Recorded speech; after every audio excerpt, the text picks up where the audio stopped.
बोलिए भारत माता की, भारत माता की, भारत माता की। आज के इस कार्यक्रम में मंच पर विराजमान भारतीय जनता पार्टी के यशस्वी प्रदेश अध्यक्ष सम्मानीय मदन राठौड़ साहब, हमारे प्रदेश के प्रभारी राज्यसभा के सांसद सम्मानीय राधा मोहन दास जी अग्रवाल साहब, कैबिनेट में मेरे साथी और अभी दक्षिण कोरिया और जापान की यात्रा में मेरे साथ एक सहयोगी के रूप में मेरी कैबिनेट के साथी और उप मुख्यमंत्री भाई प्रेमचंद जी भैरवा साहब, हमारी पार्टी के पूर्व प्रदेश अध्यक्ष सम्मानीय अशोक परनामी जी, पूर्व प्रदेश अध्यक्ष और चित्तौड़ के सांसद सम्मानीय सीपी जोशी जी, हमारे प्रदेश के महामंत्री और सांसद दामोदर अग्रवाल जी, हमारे विधायक और महामंत्री जितेंद्र गोटवाल जी, कार्यक्रम में उपस्थित सभी मेरे मंत्रिमंडल के साथीगण, सांसदगण, विधायकगण, पार्टी के पदाधिकारीगण, सभी कार्यकर्ता बंधुओं, भाई और बहनों, सबसे पहले तो मैं आप सभी को नमन करता हूं, अभिनंदन करता हूं और वंदन करता हूं, क्योंकि माननीय अध्यक्ष जी ने काफी आपको बताया है और माननीय प्रेमचंद जी ने भी कहा है, लेकिन मुझे पता है कि अगर ये सब कुछ करने की जो ताकत आती है वो आप जैसे सभी कार्यकर्ताओं से आती है और वो ताकत काम करती है। ऐसे मेरे सभी कार्यकर्ता बंधुओं, ये हमारे लिए गौरव की बात है कि राजस्थान के विकास की दिशा में उठाए गए महत्वपूर्ण कदम धीरे धीरे जो हमने कहा था, धीरे धीरे हमारे कार्यकर्ताओं के मन के भाव भी निकल करके आए थे और राजस्थान की जनता ने जो भरोसा किया था, मैं कहना चाहता हूं कि जो राजस्थान की जनता ने भरोसा किया वो भरोसा ही नहीं, उन्होंने अंतरात्मा से आशीर्वाद दिया था कि आप करिए और करते हुए जो संकल्प आपने लिया है उस संकल्प को भी पूरा करने का काम करिए। यह उस जनता का आशीर्वाद है, क्योंकि मैं जहां जाता हूं वहां जिस तरह का सहयोग मिलता है, जिस तरह का उनका भाव प्रकट होता है, निश्चित रूप से मुझे लगता है कि राजस्थान की जनता का मन और भाव उससे जुड़ गया है, क्योंकि आपने देखा होगा कि हर बार अकाल पड़ता था, लेकिन इस बार राजस्थान में वर्षा भी जिस तरह से हुई है वो आप देख सकते हैं। मैं जापान में था, लेकिन जब मैंने हमारे सिंचाई सेक्रेटरी साहब से पूछा कि हमारे राजस्थान में बांधों की स्थिति क्या है, तो उन्होंने कहा मेरे को कि लगभग 90% बांध फुल हो गए हैं, पानी उनमें से कुछ में से निकाला जा रहा है और 10% रहने वाले हैं, वो भी जब तक आओगे वो भी फुल हो जाओगे, वो भी फुल हो जाएंगे। ये बात मेरे को जब उन्होंने कहा तो मेरे पास वहां कई लोग बैठे थे, मैंने कहा आप आइए मिठाई खाइए, क्योंकि ईश्वर की कृपा हुई, राजस्थान के सारे बांध भर गए हैं, इसकी मैं आपको बधाई देता हूं। मित्रों, जब मन में जज्बा होता है, करने की इच्छा होती है, तो हम सोचते हैं कि ईश्वर भी साथ देता है और ईश्वर साथ दे रहा है, क्योंकि मैं जब गया था तो दक्षिण कोरिया के अंदर सबसे पहले जब मैं पहुंचा तो वहां मैंने देखा तो जो हमारे एम्बेसडर थे वहां अमित कुमार जी, जब मैं उनसे जाकर के मिला, वो एयरपोर्ट पे जब लेकर के आए, वहां बैठे, तो मैंने उनसे वहीं चर्चा प्रारंभ की। कई लोगों ने कहा साहब चाय तो पी लीजिए, पानी पीजिए, उसकी चर्चा बाद में करिए। लेकिन मेरे मन में जो था मैं उसको रोक नहीं पा रहा था। मैंने उनसे कहा कि आप बताइए यहाँ क्या क्या हम क्या कर सकते हैं और यहाँ से हमारे यहाँ निवेश कैसे आ सकता है। उनके साथ 3-4 लोग वहाँ के प्रमुख भी आए थे। उन्होंने सारी बातें बताई और हमने कहा कि इनसे मिलने का कार्यक्रम आपने बनाया कि नहीं बनाया। उन्होंने कहा कि हम दोपहर बाद कल हमने एडजस्ट किया है, इनको भी हम बुलाएंगे। मैं आपसे कहना चाहता हूँ, जिस और मनोभाव से जो हम गए थे, दक्षिण कोरिया के उन सभी लोगों ने, उन उद्योगपतियों ने और वहां की जो कंपनी, उन कंपनियों ने विश्वास दिलाया है। और सबसे बड़ी बात है वो ये है कि देश के यशस्वी प्रधानमंत्री नरेंद्र मोदी जी का पूरे जो देश है वो उनकी बात पर भरोसा करते हैं। और जब उन्होंने कहा कि आपके देश के यशस्वी प्रधानमंत्री नरेंद्र मोदी जी पर हमें भरोसा है, पूरे दुनिया में देश के यशस्वी प्रधानमंत्री जी का जो दुनिया भरोसा कर रही है, निश्चित रूप से अभी तक हमने सोचा नहीं था, लेकिन हम राजस्थान में निवेश करने का काम करेंगे और राजस्थान और कोरिया के संबंध इस तरह से होंगे। हम जिस तरह से जापान ने जापानी कॉरिडोर हमारा बनाया है निमराना में, इसी तरह से हम कोरिया का भी कॉरिडोर बना के हुए साझेदारी करते हुए हमारे काम को आगे बढ़ाएंगे। उन्होंने बताया क्योंकि वहां मार्बल और ग्रेनाइट नहीं है। हमने कहा आप राजस्थान में आइए, जितना आपको चाहिए उतना हम आपको देंगे। और हमने उनको कहा कि आप वहां भी आइए, वहां भी अपनी उद्योग लगाइए और उनको यहाँ एक्सपोर्ट करके आप कोरिया में लेकर के आइए। मैं आपसे कहना चाहता हूं मेरे भाई और बहनों, जिस तरह का हमारे मन में जो कल्पना थी, जो भाव था, क्योंकि आपने देखा होगा पिछली 29 और 30 तारीख को हमारा मुंबई के अंदर था रोड शो। हमने वो रोड शो किया और हमने पहले रोड शो में 4.5 लाख करोड़ से अधिक हमारे MOU जो हस्ताक्षर हुए थे। आपको पता है कि पहला हमारा कार्यक्रम था। हमें विश्वास है कि आने वाले समय में केवल राज्य विकास की नई ऊंचाइयां मिलेंगी, बल्कि हजारों लोगों को रोजगार के नए अवसर भी प्रदान होंगे।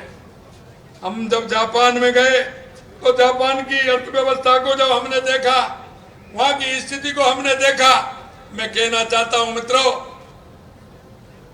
ये हमारे देश का बहुत बड़ा दुर्भाग्य है, क्योंकि देश की आजादी के बाद जिस तरह से देश के अंदर जो वातावरण बनना चाहिए था, जिस तरह से हर क्षेत्र में देश को आगे बढ़ना था, कुछ लोगों के कारण हमारा देश आगे नहीं बढ़ पाया, क्योंकि उन्होंने कभी ध्यान नहीं दिया। सबसे ज्यादा अगर देश में सरकार रही तो चाहे राज्य में हो चाहे केंद्र में हो, कांग्रेस की सरकार रही थी, लेकिन उन्होंने कभी इन सारी चीजों पर ध्यान नहीं दिया। ध्यान नहीं देने का कारण वो छोटे छोटे देश, जब हम उनको देखते हैं मन में प्रसन्नता होती है कि इतने अल्पकाल में वो आज GDP में कहां है, उनकी स्थिति क्या है। लेकिन हम जब हमारे देश की तरफ और प्रदेश की तरफ देखते हैं कि इन सरकारों ने कभी इस तरह के प्रयास नहीं किए कि हमारे लोगों को रोजगार के अवसर मिले, हमारा उद्योग आगे बढ़े, ज्यादा से ज्यादा निवेश आए, हम ऐसा माहौल बना करके उसको तैयार करें। मुझे पूरा विश्वास है अगले 5 वर्षों में हम अपने राज्य की अर्थव्यवस्था को दोगुना करने में सक्षम हो सकेंगे। हमारी कोशिश केवल देश के भीतर ही सीमित नहीं है, हम इस समिट को ग्लोबल समिट बनाना चाह रहे हैं, जिसके लिए अनेक देशों के साथ संपर्क कर वहां के निवेशकों को राजस्थान में निवेश करने के लिए प्रोत्साहित किया जा रहा है। दक्षिण कोरिया और जापान में आयोजित इन्वेस्टर मीट में हमें जबरदस्त समर्थन मिला है। मैं स्वागत करना चाहता हूं ऐसे दक्षिण कोरिया और जापान के उन निवेशकों का जो वो खुले मन से राजस्थान को आने के लिए उन्होंने हाँ किया है और हमारा काम आगे बढ़ा है। सियोल में हमने पास्को इंटरनेशनल एजी कॉरपोरेशन और अन्य कई प्रमुख कंपनियों के साथ सार्थक चर्चा भी हमने की है। साथ ही कोरियन स्टोन एसोसिएशन के साथ राजस्थान से स्टोन के निर्यात को बढ़ावा देने की भी हमारी चर्चा हुई है। सैमसंग हेल्थ केयर ने एआई आधारित उपकरणों के माध्यम से हमारे राज्य के नागरिकों को अत्याधुनिक स्वास्थ्य सेवाएं प्रदान करने में भी रुचि दिखाई है। साथ ही एलेक्स इंटरनेशनल और ओरियन कॉर्पोरेशन जैसी बड़ी कंपनियों ने माइनिंग और मैन्युफैक्चरिंग सेक्टर में अपना निवेश करने की गंभीर रुचि दिखाई है। यही नहीं, जापान में भी हमारे इन्वेस्टर मीट बहुत सफल रही। टोक्यो और ओसाका में आयोजित बैठकों के दौरान अनेक प्रमुख जापानी कंपनियों से राजस्थान में निवेश पर विस्तृत चर्चा भी हुई है। डाइकिन और नीडेक जैसी कंपनियों के साथ हुई वार्ता ने राजस्थान में नई तकनीकी और उद्योग को लाने के हमारे प्रयास को और सशक्तता से हम लाने का काम इसमें करेंगे, क्योंकि उनकी जिस तरह से हमने उनका देखा, उनकी ऊर्जा और उमंग और लाने के लिए वो यहाँ आने के लिए जिस तरह से ललायत थे। नीमराना की सफलता से आप जापान और नीमराना डे का आयोजन करने लगे हैं। आपको ध्यान होगा हमारी जो नीमराना की जोन है, आपने देखा होगा 12 तारीख को जिसमें मुझे जाने का अवसर मिला। नीमराना की सफलता से अब जापान नीमराना डे का आयोजन करने लगे हैं। उन्होंने वो दिवस भी मनाया जो हमारे देश और प्रदेश के लिए गौरव की बात भी है। उस नीमराना डे में जो जिस तरह से रोड शो हुआ, हमें लगता है कि उनकी और हमारी जो मैत्री है उसको भी और मजबूती मिलेगी। मुंबई और जापान में रहने वाले हमारे प्रवासी राजस्थानी भाई बहनों ने भी बहुत उत्साह से अपनी माटी को कुछ लौटाने की भावना के साथ निवेश में रुचि दिखाई है। मैं कहना चाहता हूँ, जो काफी समय पहले जापान के अंदर जो हमारे भारतीय लोग थे वो चले गए थे, उनकी भी बहुत बड़ी संख्या में उन कार्यक्रम हुआ, वो सभी लोग आए, उन्होंने अच्छा कार्यक्रम रखा, उनकी भी रुचि है कि वो आए। यह शुरुआती सफलता हमें इस बात को एहसास कराती है कि हम एक सही दिशा में आगे बढ़ रहे हैं। आज इच्छुक निवेश राज निवेश पोर्टल के माध्यम से राज्य में निवेश के लिए आवेदन कर सकते हैं। मैं आपको बताना चाहता हूं कि जिस तरह से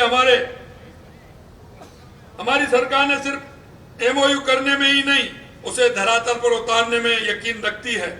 उदाहरण के तौर पर हमने ऊर्जा के क्षेत्र में सरकार बनाते ही 2,24,000 करोड़ रुपए के एमओयू किए थे। इसके लिए जॉइंट वेंचर बनाने के लिए कैबिनेट द्वारा अनुमति कर जेवी बनाने की प्रक्रिया भी हमने शुरू कर दी है और वो जल्दी होने वाली है। क्योंकि किसी राज्य के विकास के लिए दो बातों का होना आवश्यक है। एक, उस राज्य में बिजली की व्यवस्था ठीक प्रकार से हो, दूसरी पानी की व्यवस्था हो और उसके बाद जमीन हो। यह तीनों ही चीज हमारे पास प्रचुर मात्रा में है।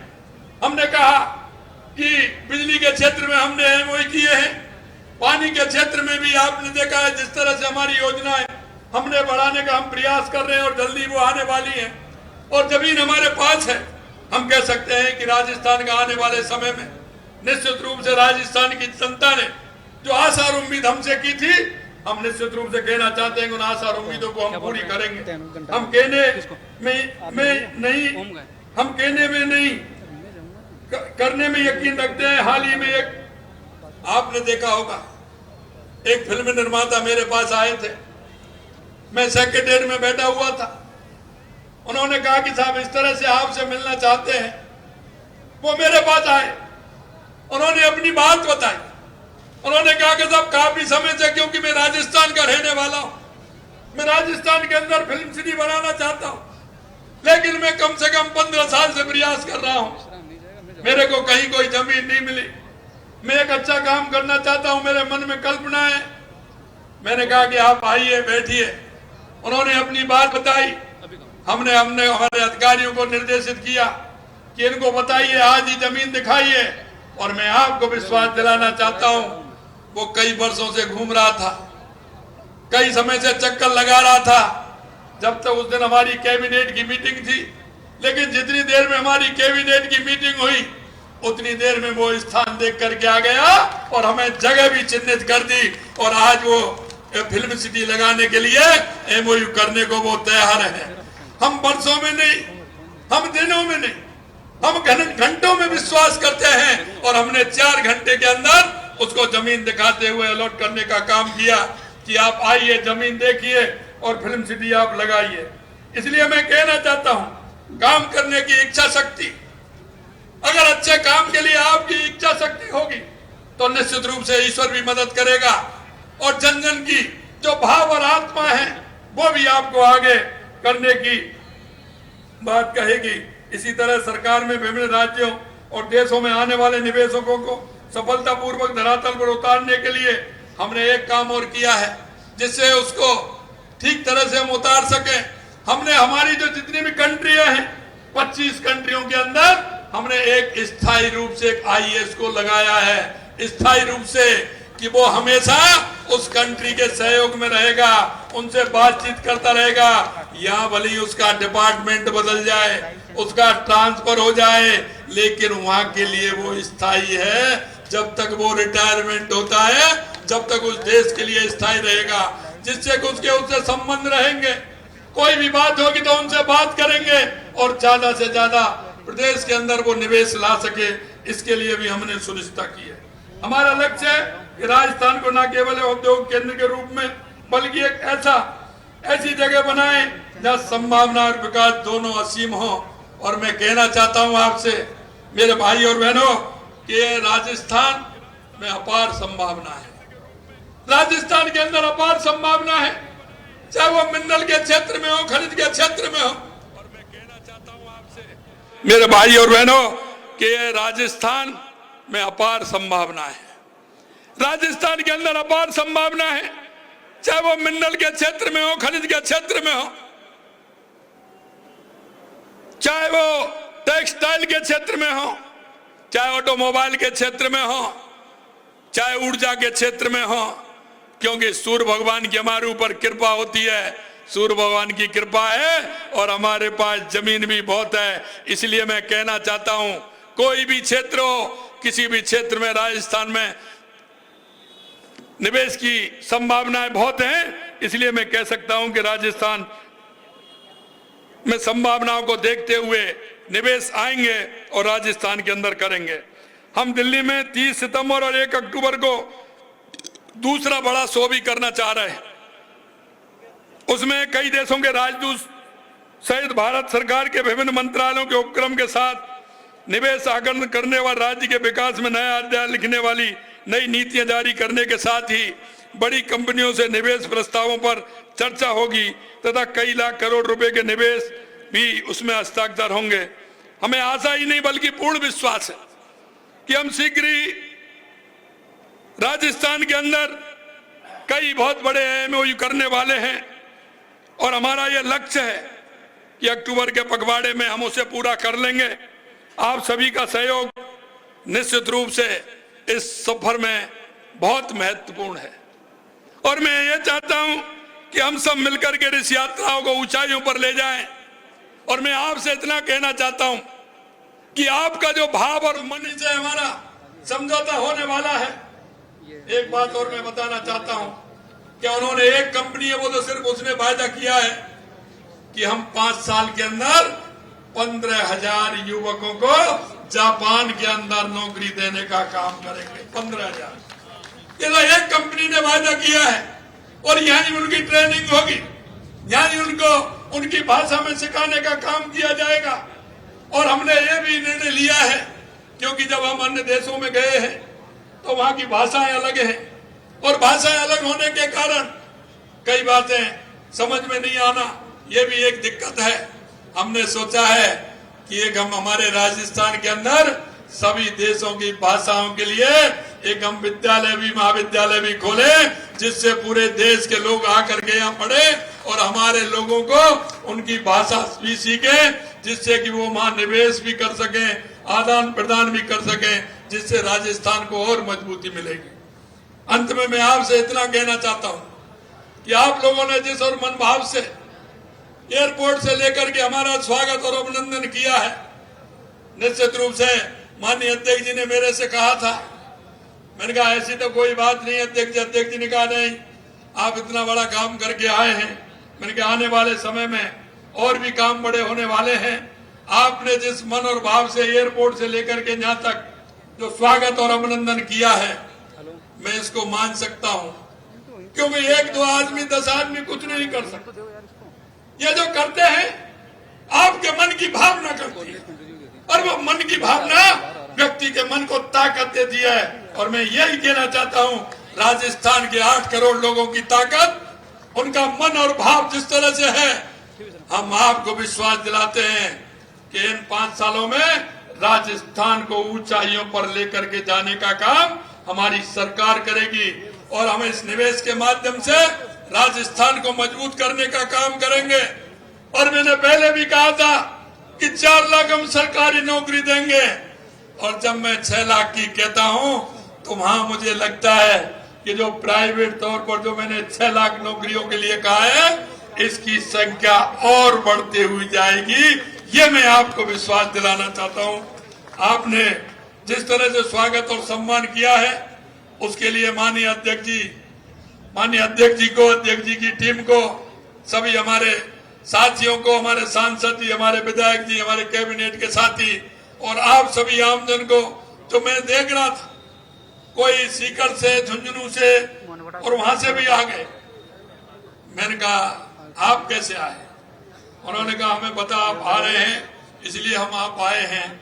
मैं ऐसे सभी कार्यकर्ताओं का दिल की गहराइयों से बहुत बहुत अभिनंदन करता हूं, उनको नमन करता हूं, उनको वंदन करता हूं। आपका ये भाव और आपकी आत्मीयता इसी तरह से बनी रहे। निश्चित रूप से राजस्थान को अग्रिम पंक्ति में खड़ा करने का, मोदी जी के सपने को, विकसित भारत और विकसित राजस्थान को पूरा करने का हम हर संभव, हम और हमारी टीम पूरा काम करेगी। इस आशा और विश्वास के साथ पुनः आप सभी को बहुत बहुत धन्यवाद। नमस्कार। जय हिंद, जय भारत, जय राजस्थान।